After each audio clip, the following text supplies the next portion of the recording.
Dia punya pengalaman, punya ilmu tentang itu, cara menangani ketika anak batuk, ketika anak panas, ketika anak tidak bisa bernapas, dikasih bantuan apa.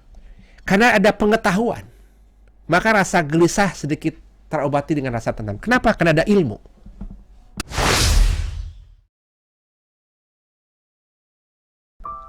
Apa sih definisi takut menurut para kekasih Allah? Takut itu adalah sautullahi yuqawimu bihi anfusan. Takut itu adalah cametiknya Allah. Sautullahi. Rasa takut di hati karena kemahagungan Allah itu adalah cameti, pecut dari Allah untuk mendidik hambanya supaya mendekat kepada Allah. Mungkin karena sudah jauh dia dari Allah, merasa dia mampu menghadirkan kesejahteraan, merasa dia mampu bahwa dia bisa kuasa berpuluh-puluh tahun. Nah, sehingga dia mengandalkan pikirannya, mengandalkan kemampuan tenaganya, mengandalkan kemampuan kekayaannya, sehingga lupa kepada Allah. Allah memberikan pecut kepada orang itu rasa takut. Rasa takut itu pecut dari Allah, cameti dari Allah. Ketika muncul rasa takut, punten Bunda Ayahanda, tidur pun tidak nyenyak, makan pun tidak lezat, hidup pun tidak tentram. Rasa takut itu sebagai pecut. Untuk apa? Allah memecut dengan rasa takut supaya dia kembali kepada Allah, mendekat kepada Allah. Ingat rumusnya, kalau engkau takut kepada harimau, engkau menjauh dari harimau. Kalau engkau takut tidak lulus ujian, engkau deketin buku ujiannya untuk lulus. Kalau engkau takut kepada Allah, bukan menjauh, tapi mendekat kepada Allah lewat sholat, lewat sedekah, lewat syukur, lewat sabar. Corona ciptaan Allah, supaya engkau segera datangin Allah untuk menyelamatkan diri setelah usaha maksimal. Taib Bunda Ayahanda. Taib itu tentang rasa takut. Nah, rasa takut itu tadi adalah makom yang kelima, ketika takut itu hanya kepada Allah Subhanahu wa taala. Namun Kang Rashid izin menyampaikan ya, bahwa rasa takut itu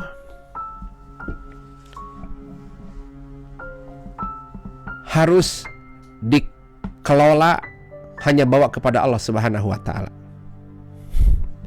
Kang Rashid, bagaimana ini sering ada membenturkan? Janganlah dibentur-benturkan itu.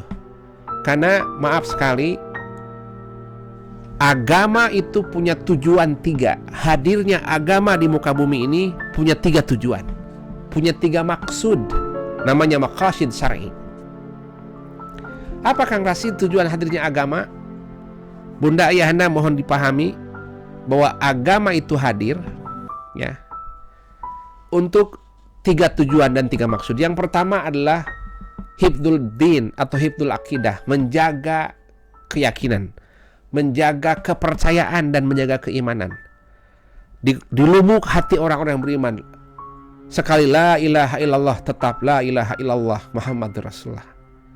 Hadirnya agama Islam adalah untuk merawat ma'rifatullah, untuk merawat akidah kepada Allah. Maka agama dihadirkan. Dulu sebelum agama hadir, kita percaya menuhankan kambing, menuhankan sapi, menuhankan menuhankan matahari. Itu kan dia menuhankan sesama makhluk Allah. Betapa hinanya kita semua. Datanglah agama menggaiden itu. Agama membimbingmu bahwa Tuhanmu adalah yang menciptakanmu, bukan Tuhanmu, bukan sesama makhlukmu. Maka agama hadir untuk merawat kepercayaan, akidah, keimanan di hati lubuk orang yang beriman, bahwa la ilaha illallah, asyhadu an la ilaha illallah, wa asyhadu anna Muhammadan abduhu wa rasuluh. Itu tujuan yang pertama. Tujuan kedua, mohon diperhatikan punten sekali. Tujuan yang kedua agama itu hadir adalah hibdun nasab, menjaga, merawat keturunan. Agama ini menyebar, disiarkan, dipublikasi hingga viral, sehingga menyebar tersiarkan melalui keturunan para nabi, keturunan para rasul, keturunan para ulama, keturunan orang yang beriman, sehingga menebar ke seluruh penjuru bumi. Li'ilai kalimatillah, maka menyebarlah, beranak pinaklah.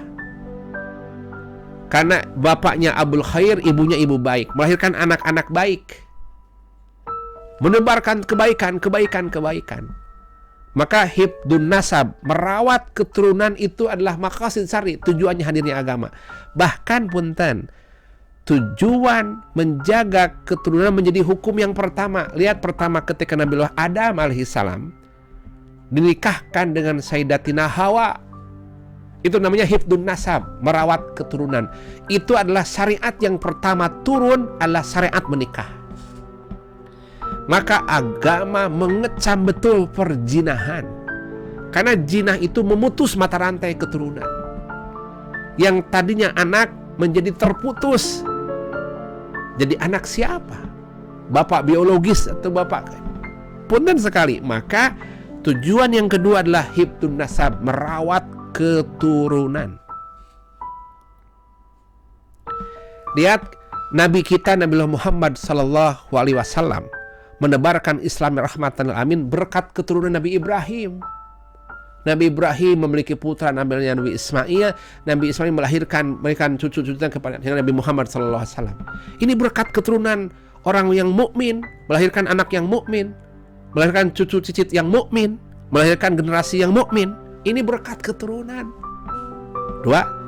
Dan yang ketiga, punten sekali, tujuan agama yang ketiga adalah hifdun nafs, menjaga diri, merawat diri. Maka agama mengecam betul orang yang membunuh diri atau membunuh orang. Ketika engkau telah membunuh salah seorang, hakikatnya dia telah membunuh seluruh kemanusiaan. Dan punten sekali, Allah akan mengazabnya. Karena mahal, kehidupan itu mahal. Maka rawat hidup. Nah, ini adalah anjuran syariat. Ini adalah anjuran agama. Rasul memerintahkan, Allah juga memerintahkan hifdun nafs, menjaga diri. Taib. Kang Rasid, kita menggunakan masker bukan berarti kita takut kepada corona. Inilah bagian dari syariat untuk menjaga diri. Punten. Allah menyampaikan lewat Rasulullah SAW lewat hadis sahih. Ya. Lewat hadis sahih, ada dua hadis sahih yang Rasulullah sabdakan. Pertama punten, ya, riwayat oleh Imam Bukhari, la adwa wala tairatan, bahwa tidak ada penularan dan tidak ada penularan terhadap penyakit itu. Ini hadis sahih. La adwa wala tairatan, bahwa tidak ada penularan dan tidak ada peramalan. Mungkin ini sebagai pertanda, ini pertanda. Ini hadis yang pertama. Hadis yang kedua, punten Bunda Ayahanda, la firru minal majdum firaraka minal asad. Hendaknya kalian lari tunggang langgang. Hendaknya kalian menjauh, ya, dari penyakit-penyakit yang menular. Ya, sebagaimana engkau melarikan diri ketika dikejar harimau. Ini ada dua hadis. Menurut dalam usul hadis, dalam ilmu hadis, sepertinya berseberangan. Dua-duanya hadis sahih. La adwa, tidak ada penularan penyakit. Yang kedua, kaburlah, larilah, menjauhlah dari penyakit menular. Ya. Firaram minal asad, sebagaimana engkau lari tunggang langgang menjauh dari harimau. Dua hadis ini sepertinya berseberangan atau bertubrukan. Katanya tidak menular. Yang hadis yang kedua, larilah ketika engkau ketemu dengan penyakit yang menular. Konteks hadis ini dalam mukhalafatul hadis, ya, bagaimana memahami perbedaan hadis ini?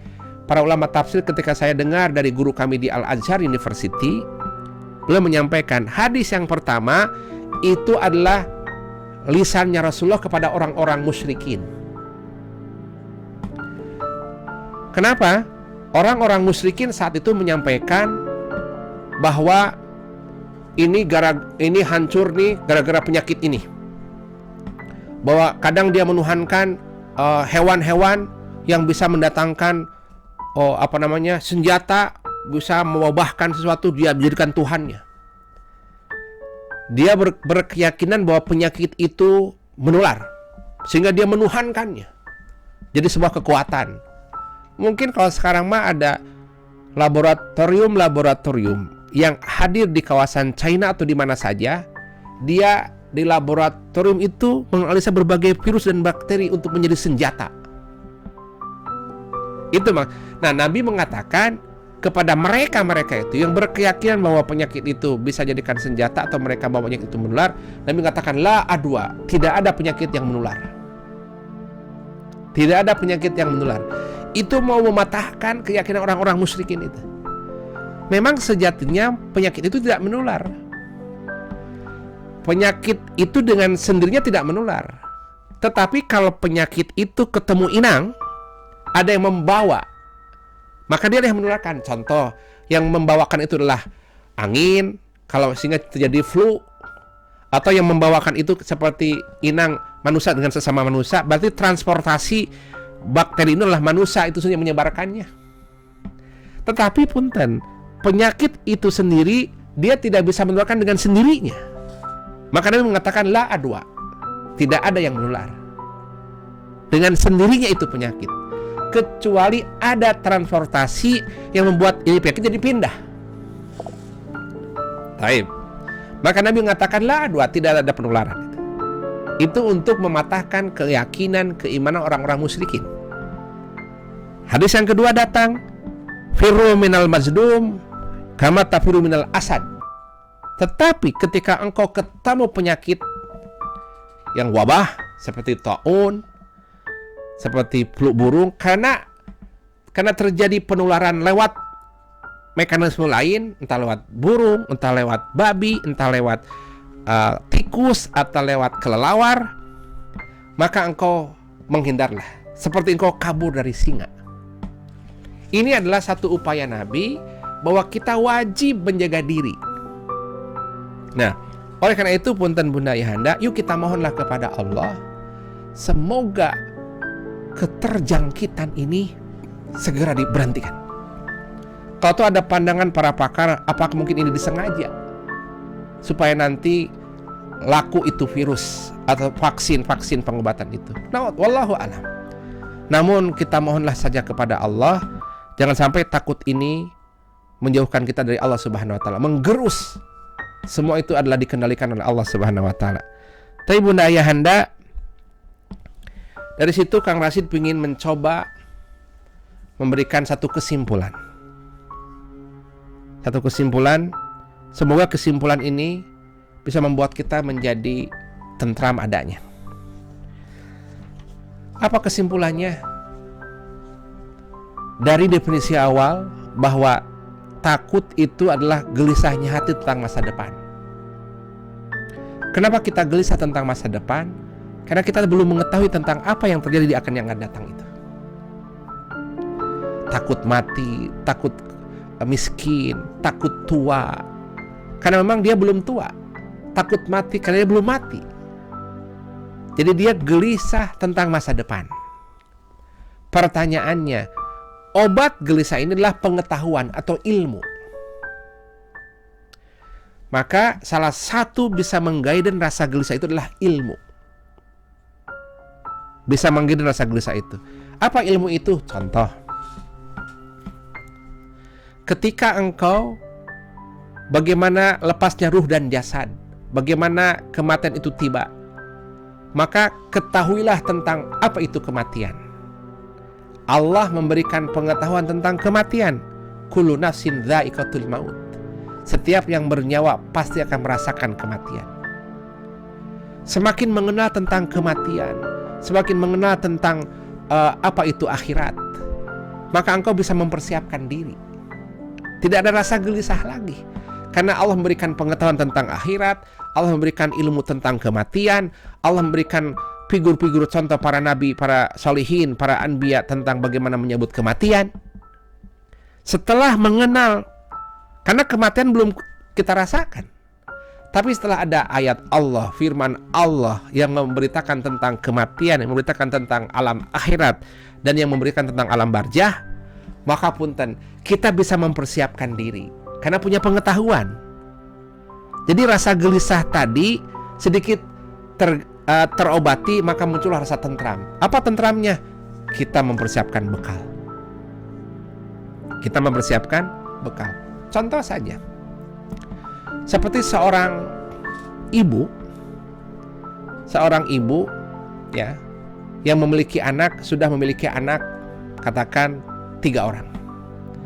Dia telah punya pengalaman bagaimana ketika anak yang pertama dia usia 1 bulan, 2 bulan, 3 bulan, sampai usia dewasa. Bagaimana ketika dia batuk, kemudian banyak punten, tidak bisa bernapas karena banyaknya dahak di hidungnya. Karena punya ilmu di anak yang pertama, ketika itu terjadi di anak yang ketiga, dia tenang. Kenapa?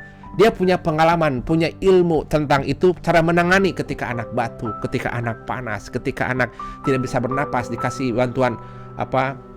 Karena ada pengetahuan, maka rasa gelisah sedikit terobati dengan rasa tenang. Kenapa? Karena ada ilmu. Baik. Masa depan itu bisa dibaca oleh ilmu. Salah satunya adalah ilmu ma'rifatullah. Maka oleh karena itu, hakikat menuntut ilmu itu yang bisa mendatangkan takut kepada Allah. Semakin ilmu engkau tuntut dan semakin engkau mendekat kepada Allah, itulah hakikat ilmu. Maka punten sekali, lihat para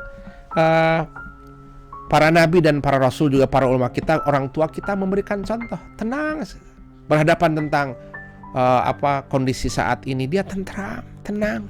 Kenapa? Ada pengetahuan. Tenang, nak. Walaupun kita meninggal husnul khotimah, syuhada, meninggal terkena corona, kita sudah usaha maksimal pakai 3M, pakai prokes, pakai PPM mikro darurat. Ya, itu sudah wilayah kita. Wilayah kita itu saja. Ya. Maka punten sekali, bagaimana supaya rasa tentram itu muncul? Ingat rumusnya, ala bidzikrillahi tatmainnul qulub. Hanya dengan itulah rasa tentram hati akan muncul. Izinkan Kang Rasim memberikan gift tentang kajian takut akan menghilangkan kebahagiaan. Itu adalah ketika takutmu hanya kepada makhluk Allah. Tetapi kalau takutmu dibawa kepada Allah, justru itu akan mendatangkan ketentraman hati. Taib, imbangkan hidupmu antara harap dan cemas. Sebab di antara harap dan cemas akan datangkan kebahagiaan. Itulah pintunya. Maka karena itu izin, ketika Allah menyampaikan lewat kekasihnya Rasulullah SAW menyampaikan kepada kita bahwa kunci kebahagiaan adalah ketika engkau mampu menata hatimu. Itu sabda Nabi Muhammad SAW. Ditutup dengan ucapan matlau anwarul qulub wa asraru, bahwa maaf sekali di sini kami menyampaikan bagaimana Imam Ibnu Athaillah menyampaikan kepada kita tentang bagaimana menghadapi kehidupan yang fana ini. Beliau menyampaikan kepada kita, apa sih, kalau boleh Kang Rashid gambarkan antara harap dan cemas, antara gelap dan terang. Lihat tadi, susu itu hadir di tengah-tengah antara kotoran dan darah. Begitu kebahagiaan itu antara harap dan cemas, di tengah ada kebahagiaan. Dengan kata lain, apa sih faidah? Karena hidup ini harus diantara. Karena hidup di dunia ini, langit, bumi, gelap, terang, kebaikan, keburukan, maksiat, taat, musyrik, tauhid, harap, cemas. Harus ada keseimbangan. Maka akan terjadi kesinambungan. Ya. Bawalah harapmu kepada Allah dan bawa takut cemasmu juga kepada Allah.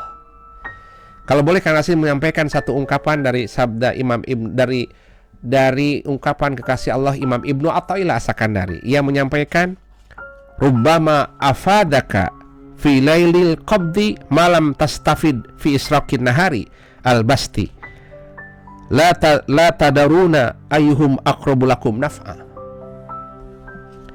Kadang-kadang, punten, ini ungkapan Imam Ibnu Athaillah, rubbama afadaka fi laili al-qabdi malam tastafid fil israqin nahar al-basti la tadruna ayyuhum aqrabu lakum naf'a.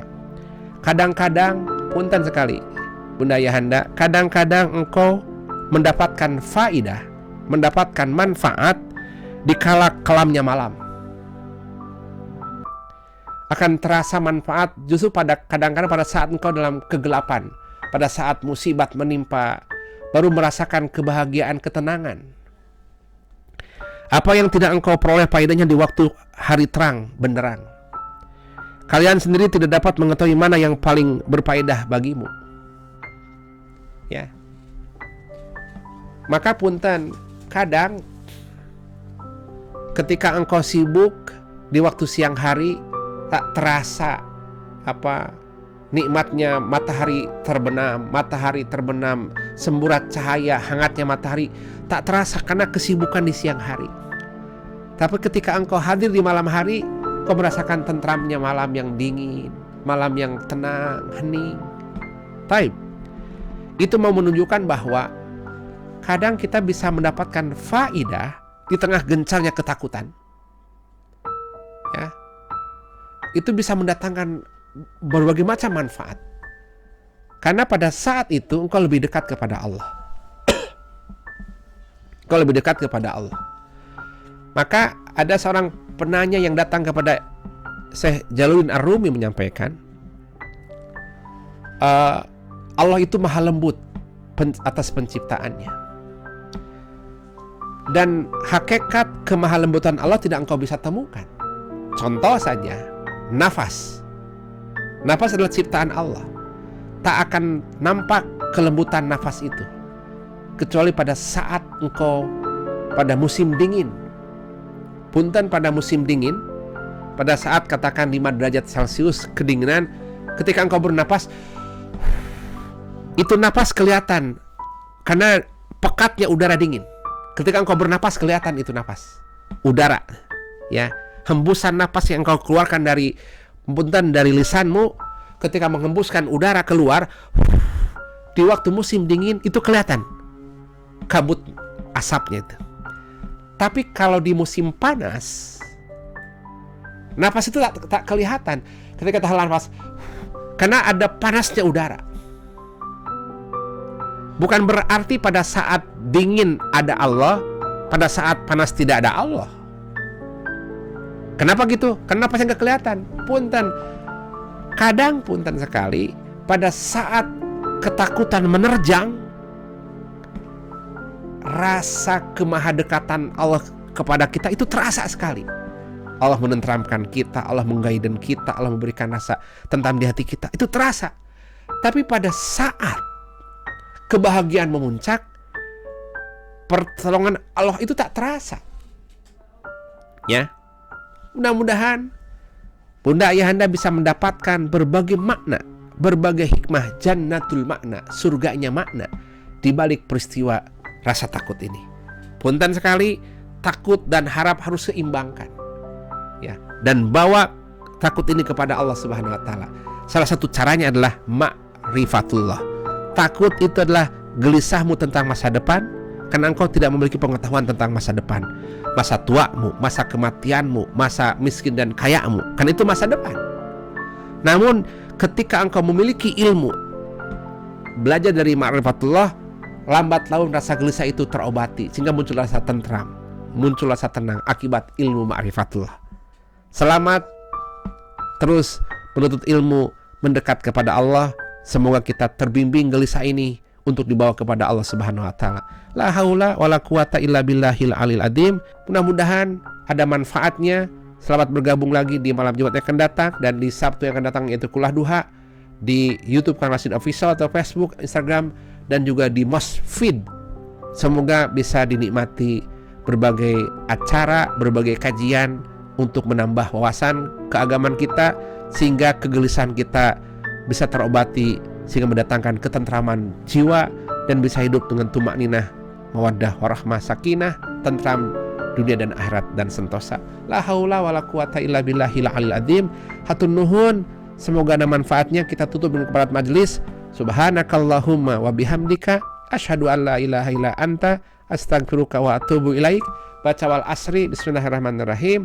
Wal asri innal insana lafi husrin illa illal ladzina amanu wa amilus salihati wa tawasaw bil haqqi wa tawasaw bis sabr. Hilaf dan salah kesalahan Kang Rashid semoga Allah memaafkannya. Yang benar di Al-Qur'an dan Sunnah semoga kita bisa kemampuan untuk menjalankannya. Ya Allah, ya amanal khaifin, aminna mimma nakhaf. Wahai yang menancapkan rasa tenang, tentram di hati orang-orang yang takut, aminna mimma nakhaf, tentramkanlah batin kami di rasa ketakutan Allahumma ya amanal khaifin najjina mimman khauf. Wahai yang menancapkan rasa tenang di hati kami orang-orang yang takut, najjina mimman khauf, selamatkanlah kami dari rasa takut itu. Ya amanal khaifin, wahai Allah yang menancapkan rasa tenang di hati orang-orang yang takut, salimna mimman khauf, selamatkanlah kami dari berbagai rasa takut, rasa cemas dari selainmu ya Allah. La haula wala quwata illa billahil aliyil azim. Al-Fatihah. Hatur nuhun, terima kasih. Wabillahi taufiq wa hidayah wa ridha wa inayah. Assalamualaikum warahmatullahi wabarakatuh.